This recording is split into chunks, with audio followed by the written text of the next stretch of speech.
Hvordan fungerer Pepperstone indefra og hele vejledningen? Altså hvordan man indbetaler, hvordan man hæver og alle de muligheder, den har. Så lad os se.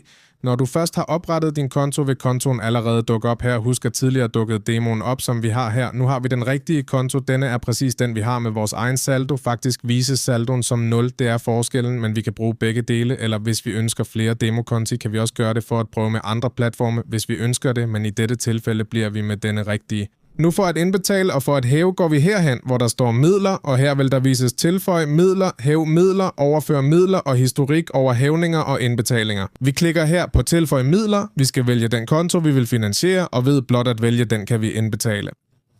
Der er dog en vigtig ting ved dette punkt, og det er, at afhængig af hvor du befinder dig, hvilken region du er i, vil der vises forskellige muligheder her. For eksempel vises her Apple Pay, Google Pay med Visa-kort, Mastercard, bankoverførsel med PayPal, med Etella, Skrill, UnionPay, endda med krypto eller med SotaPay kan du indbetale, men dette er ikke tilgængeligt for alle lande. Så når du kommer her, kan det være, at denne grænseflade ændrer sig lidt, og når du klikker på indbetal, vises der måske kun for eksempel 3 muligheder af dem, der vises her. Derfor er det vigtigt, at du opretter din egen konto og verificerer, hvilken mulighed der virkelig er bedst for dig til at indbetale. Derefter, når det kommer til at trække midler tilbage, er det det samme. Du klikker bare her. I dette tilfælde så har vi ikke verificeret kontoen, så det vises ikke for os, men for dig vil det være det samme, som det vises her. Du vil blot se kontoen online, den saldo du har, og for at trække tilbage, sker det samme som her.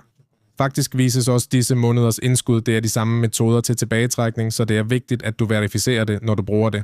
Derefter, for at overføre midler, er dette, hvis vi har forskellige konti og ønsker at overføre penge mellem forskellige konti, så vi kan gøre det, og derefter historikken, som var det, jeg havde vist dig. Her er de handelsværktøjer, som i denne situation inkluderer både PIP, margin og profitberegnere, og her er det ganske enkelt for dig at lave projektioner. For eksempel i PIP åbner du beregneren og vælger blot det symbol, du ønsker at investere i, og så beregner du direkte, hvor mange PIP du ville blive opkrævet, eller hvilken margin eller profit du ville have afhængigt af, hvad du vælger.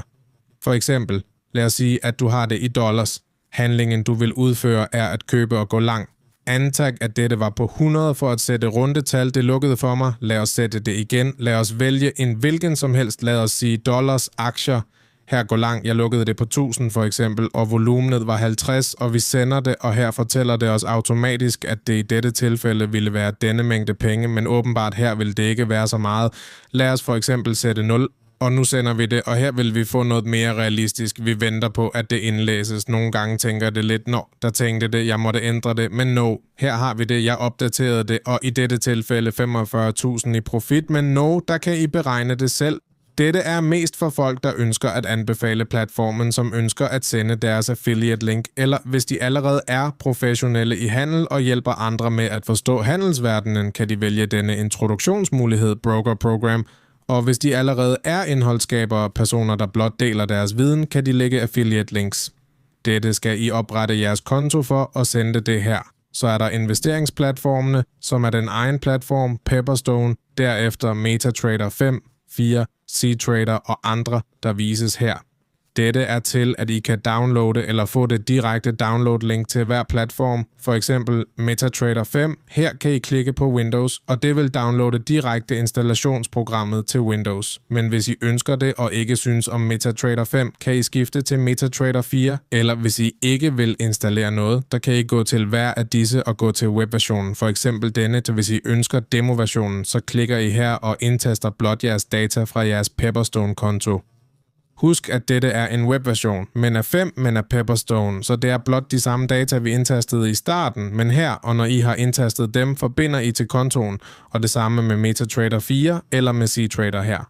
Hver af disse har deres webversion, så I kan åbne og investere gennem denne, eller hvis ikke, så er det den egen version af Pepperstone. Her klikker I, og det er det samme.